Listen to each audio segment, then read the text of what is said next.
So you're under contract to buy a house. What could go wrong?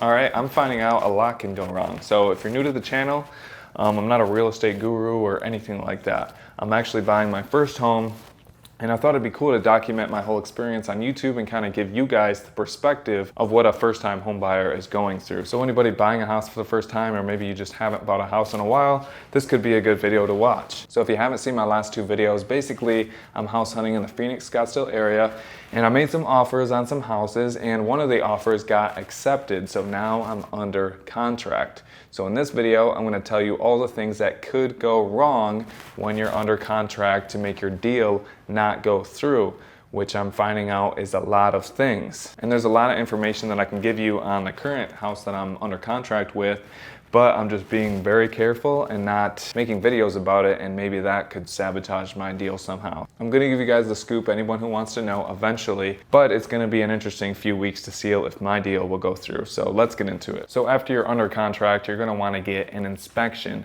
And you don't have to get an inspection, but I think it's really dumb not to. You're spending $100, $200, $300,000 on a house. Why not spend $400 to get a breakdown of everything that could be wrong with the property? And this is not only good for you to know, but it's also a great negotiating tool because you can still negotiate. So say for instance, the roof is bad. You can be like, hey, we didn't know the roof was bad.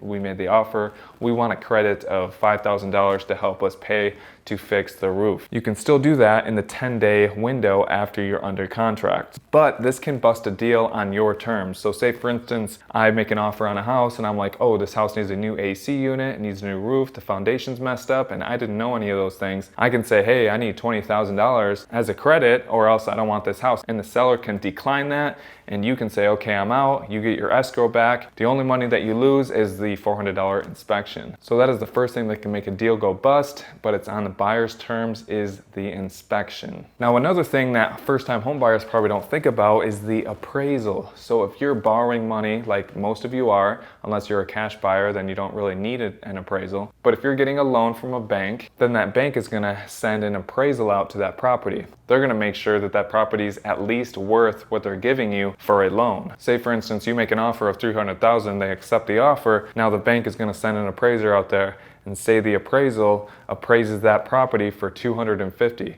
They say that property is only worth $250,000. So therefore, they're not gonna loan you anything over that $250,000. So as a buyer, I can either make up that difference by giving them $50,000, or I can talk to the seller and be like, hey, your house was appraised for $250,000, so we need to write up a new contract to make the house $250,000. So that can bust a deal very easily. The seller can simply say, no, we don't wanna do that. We're gonna put the house back in the market. And probably the most common one is that your loan doesn't go through, all right? Just because you got pre-approved for, say, $350,000, that does not mean that you automatically get that $350,000. There's so much information that the bank needs from you. Your credit score, how much money is in your checking account, how much debt that you have, your monthly expenses. If in the process of you being under contract, you go and get a car loan, that's gonna mess up your ratio and you might be declined for your loan. Another thing that can happen very easily is you messing up your credit. So say you miss some payments on something and your credit score goes down, that could affect your loan as well. And there's some things that could also make your loan not go through that you don't even think about. So say for instance, your mom is like, oh, you're buying a house, sweetie? Well, I've been saving up all this money and I want you to have $10,000. So you take that $10,000, you put it in your checking account, you're like, oh yeah, more money.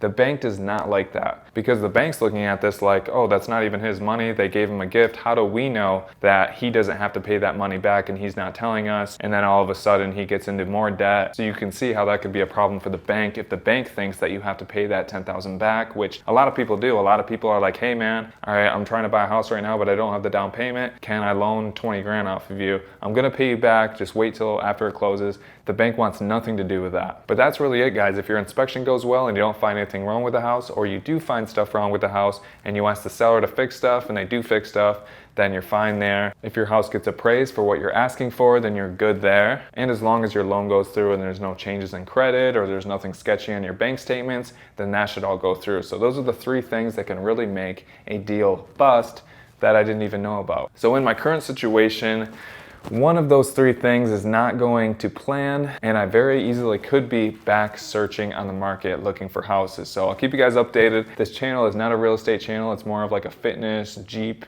dog channel, but this is what I'm going through right now, so I just wanted to keep you guys updated. If you could, give the video a thumbs up, and thanks for watching. I'll see you guys next time.